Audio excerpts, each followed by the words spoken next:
La Ministre des Ressources Naturelles. Mr. Speaker, it was a different process because it had to be.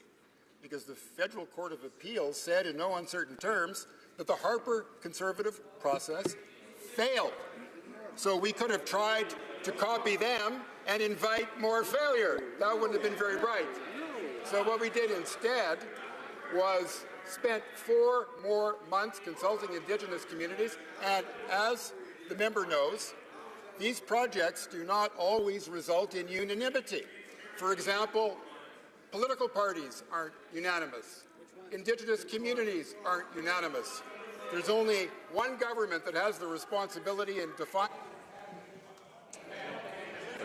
The honourable member for Skeena-Bulkley Valley. When watching the Kinder Morgan saga, a lot of Canadians are asking themselves, how the heck did we get here? So let's review. First, Stephen Harper guts the environmental review process and ignores First Nations consultation. Then Liberals get elected promising to do better and have a legitimate review. They betray that promise, and now we find out why. They got a call from the CEO of Kinder Morgan telling them to hurry up and rush the process. So my question is exactly, who's in charge over there? A Texas billionaire or the Prime Minister of Canada? The Honourable Minister of Natural Resources. Mr. Speaker, we knew that there had to be more consultation, and for good reasons, and we consulted in a fulsome way.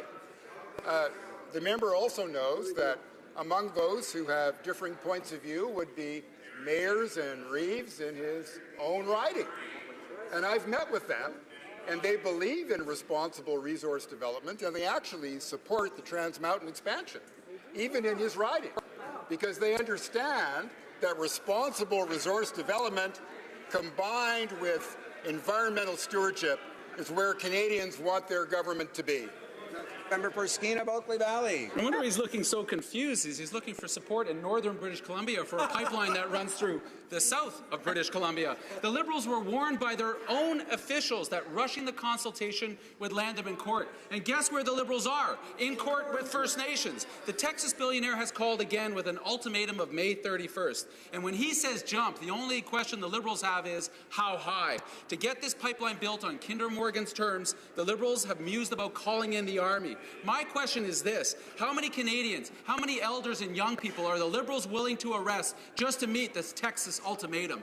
The Honourable Minister of Natural Resources. Mr. Speaker, we're interested in creating jobs for Canadians.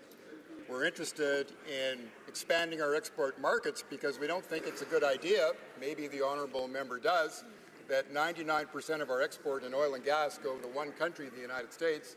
We also think there's value in getting a better price for our product instead of the discounted one now that costs us $15 billion a year. So we would like to hear from the honourable member and their party on their vision of the future of the energy.